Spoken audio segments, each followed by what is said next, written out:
এনসিপির বেশ কয়েকজন নেতা কিংবা এনসিপির মানসিকতা ধারণ করেন, লালন করেন, সেই নেতারা হঠাৎ করে জামাতের সাথে দূরত্ব কেন তৈরি হচ্ছে বাংলাদেশের জনমনে এখন সেটাই প্রশ্ন। মূলত এনসিপি কি না বুঝে এই দূরত্ব তৈরি করছেন, না বুঝে শুনেই এই দূরত্ব তৈরি করছেন বিশেষ একটি মাস্টার প্ল্যানের অংশ হিসেবে? আপনারা জানেন নিশ্চয়ই যে বাংলাদেশের 5ই আগস্ট সংগঠিত হওয়ার আগে শেখ হাসিনা প্রতিদিন যে শব্দ চয়ন করতেন তার মধ্যে একটি উল্লেখযোগ্য গালি ছিল রাজাকার। এবং রাজাকার না বলে তিনি সকালবেলার ব্রেকফাস্ট করতেন না, রাজাকার না বলে তিনি ইফতারিও করতেন না, কিংবা দুপুরের লাঞ্চ ডিনার কোনো কিছুই তিনি করতেন না। তো এই রাজাকার শব্দ চয়নটা করতে করতে এমন একটা পরিস্থিতি হয়েছে যে বাংলাদেশে সত্যিকার রাজাকার যারা, তাদেরকে গত 16 বছরে আমরা খুঁজে পাইনি। আমরা কিছু মিথ্যা বানোয়াট বিভ্রান্তমূলক মামলা দিয়ে, হামলা দিয়ে যারা দেশপ্রেমিক নাগরিক সেই সকল মানুষদেরকে ফাঁসির কাস্টে ঝুলাতে দেখেছি, এবং বিশেষ একটি দলের লোকদেরকেই সেখানে ঝুলানো হয়েছে। অন্য কোনো মানুষদের প্রতি আওয়ামী লীগের সেই বিষয়টা নিয়ে কোনো অবস্থাতেই আগ্রহ ছিল না। কারণ যখনই তারা রাজাকারের তালিকা করতে যায় তখন তালিকায় বের হয়ে আসে আওয়ামী লীগের নাম, এবং আওয়ামী লীগের মন্ত্রী বলেছিলেন যে আমরা রাজাকারের তালিকা প্রকাশ করব কিভাবে, যখনই তালিকা করতে যাই আমাদের কাছের ব্যক্তিদের নাম চলে আসে। যাই হোক, সে ভিন্ন আলোচনা। যে আলোচনায় আসতে চাই যে এনসিপি হঠাৎ করে কেন এই আবার সেই পুরাতন পচা যে শব্দচয়নগুলো আওয়ামী লীগ করে আওয়ামী লীগ নিজেকে ধ্বংস করে গিয়েছে সেই শব্দচয়নের পিছনে মাঠে নেমেছেন।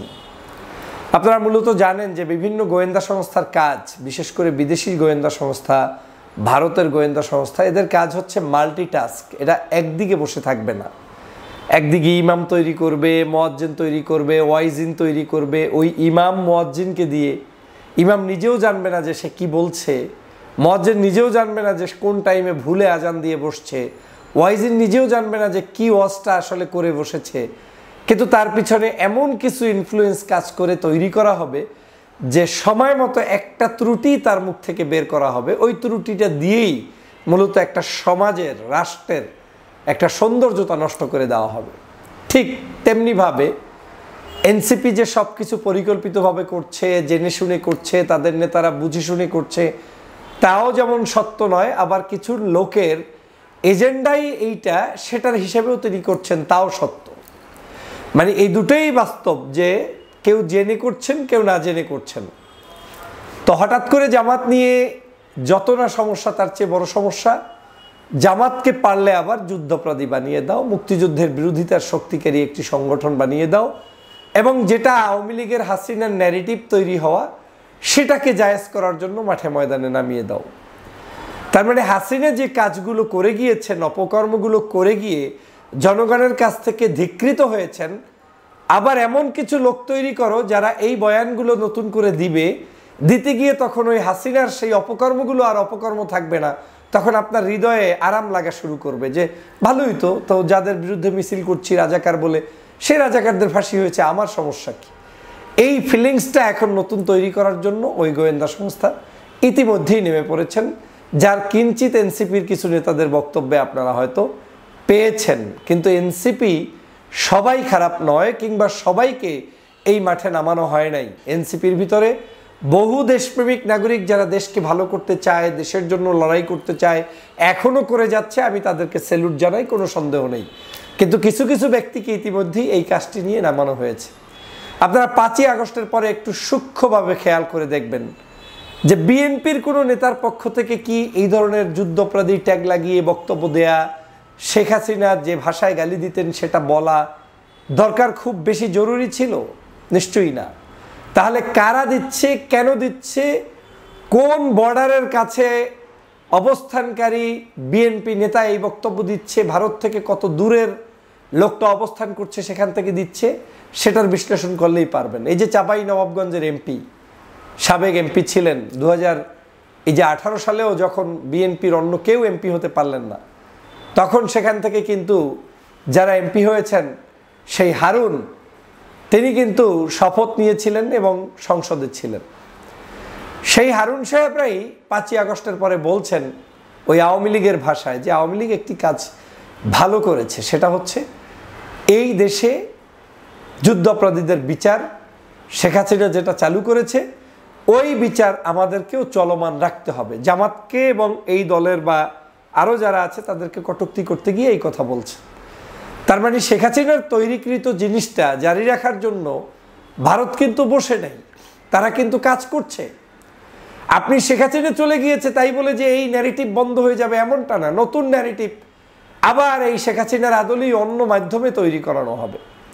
ঠিক একই উপায় এখন বিএনপিকে কলঙ্কিত করে লাভ নাই। বিএনপি বিশাল একটি দল, একজন ব্যক্তি বলেছে তাতে কি হয়?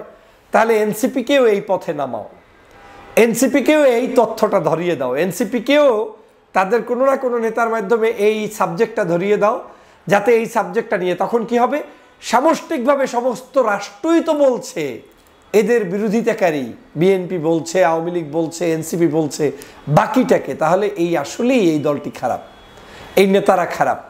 এই যে একটা মাস্টার প্ল্যান নিয়ে বাংলাদেশে নেমেছে, আর কিছু অবুঝ শিশু যারা বাংলাদেশের সম্পর্কে, বাংলাদেশের মূল ক্ষতির জায়গাটাকে নিরূপণ করতে পারে না, তারা এগুলো আবার তালি দিচ্ছে, মজা নিচ্ছে, আনন্দ পাচ্ছে। এবং কিছু শুভাকাঙ্ক্ষীও আছে যারা এটাকে বলার চেষ্টা করে, হ্যাঁ এটা স্বীকার করলেই তো হয়, এটা বললেই তো হয়। আরে একটা অন্যায়ভাবে আমার উপরে চাপিয়ে দিয়ে তুমি বলছো আমি অপরাধী। যুদ্ধকালীন সময়ে একজন ব্যক্তি যুদ্ধের পক্ষে থাকা বিপক্ষে থাকা অপরাধের কিছু নয়।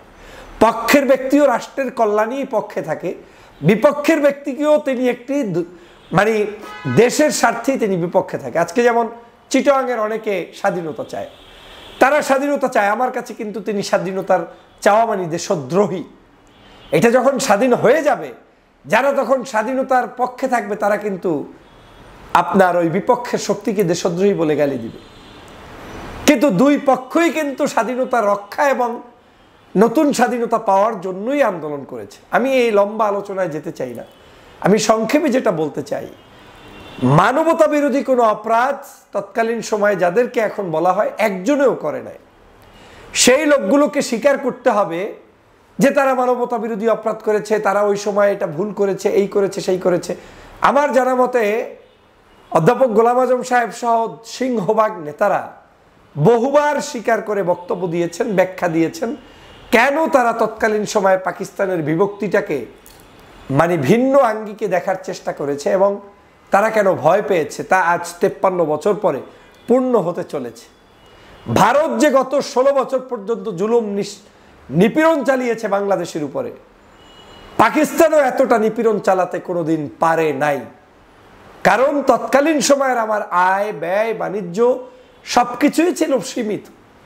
এখন এই টেকনোলজির যুগে আমার দেশের সব কিছু কি কেড়ে নিয়েছে পার্শ্ববর্তী দেশ। আমার বাক স্বাধীনতা নাই, নির্বাচন নাই, আমার দেশের অর্থনীতি নাই। বিদেশের লোকেরা এখানে, ওদের দেশের লোকেরা চাকরি করে রেমিটেন্সের সর্বোচ্চ ওর দেশে ইনকাম করছে আমার দেশের টাকায়, অথচ আমার দেশে চাকরি নাই, বাকরি নাই। তো ও তো শোষণ করেছে সবচেয়ে বেশি।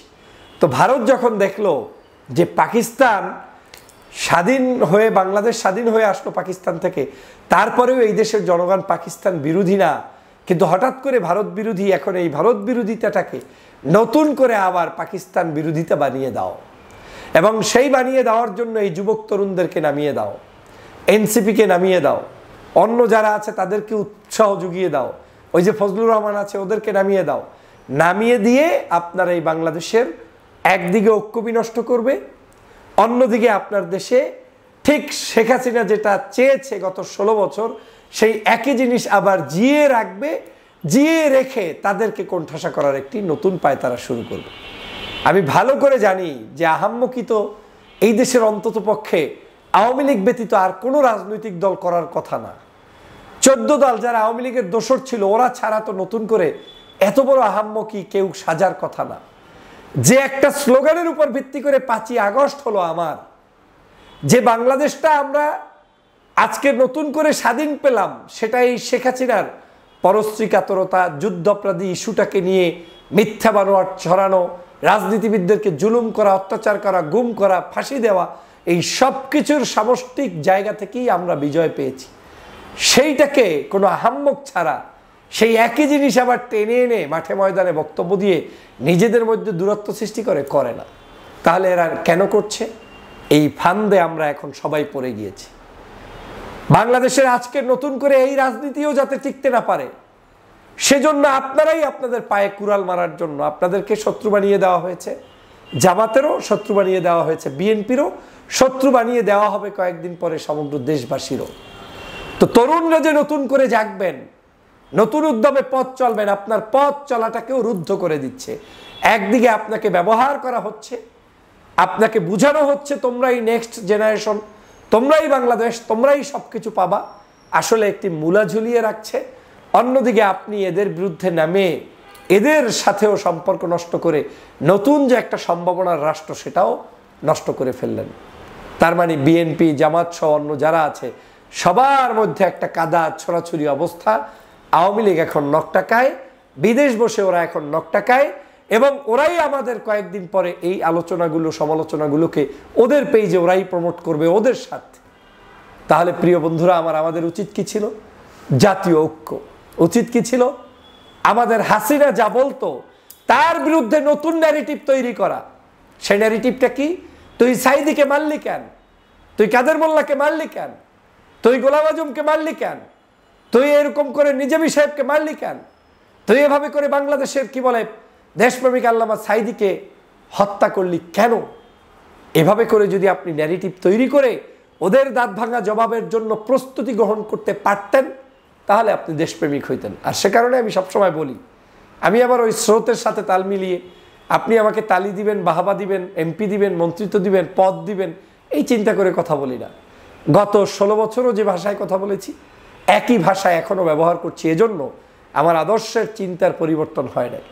কারণ আমি মননে মগজে বিশ্বাস করি আওয়ামী লীগ গত 16 বছর যে অপকর্মগুলো করেছে এটা একটা পরিকল্পনার অংশ হিসেবে করেছে, এটা একটা মাস্টার প্ল্যান অনুযায়ী করেছে। আপনার কি মনে হয় সেনা হত্যা 57 জন, পিলখানার এই হত্যাকাণ্ডটি কোনো পরিকল্পনা ছাড়া হয়েছে? আপনার কি মনে হয় শাহবাগের হত্যা, এই যে 13 সালের নাটক সাজিয়ে আলেমদেরকে মারলেন, এটা কোনো পরিকল্পনা ছাড়া হয়েছে? 5 শাপলা চত্বর পরিকল্পনা ছাড়া হয়েছে? মোদি বিরোধী আন্দোলনের সময় পরিকল্পনা ছাড়া হয়েছে? না, সব মাস্টার প্ল্যানের অংশ। এগুলো করেই মূলত তারা বাংলাদেশের গত 16টি বছর শোষণ নীতি চালিয়েছে। এখন যেহেতু দেশবাসী জেগেছে, আমাদের দেশের মিডিয়া, রাজনীতিবিদ সবার উচিত ছিল আওয়ামী লীগ যা যা করেছে তার বিরুদ্ধে সবাই গিয়ে ঐক্যবদ্ধ হয়ে দাঁড়াও, কিন্তু যার আদর্শ সে প্রচার করো। বিএনপি বিএনপির কাজ করবে, জামাত জামাতের কাজ করবে, এনসিপি এনসিপির কাজ করবে।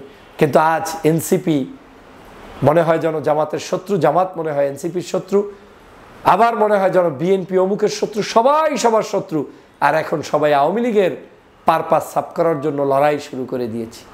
মনে রাখবেন, এই ধরনের অবস্থান যদি চলতে থাকে তাহলে এই বাঙালির কপালে গুরুচান আছে, এই বাঙালির কপালে মুগুর আছে, এই বাঙালির কপালে যা থাকার দরকার তাই আছে। এ বাঙালির স্বাধীনতা থাকার অধিকার নেই। ভালো থাকবেন, সুস্থ থাকবেন। আল্লাহ হাফেজ।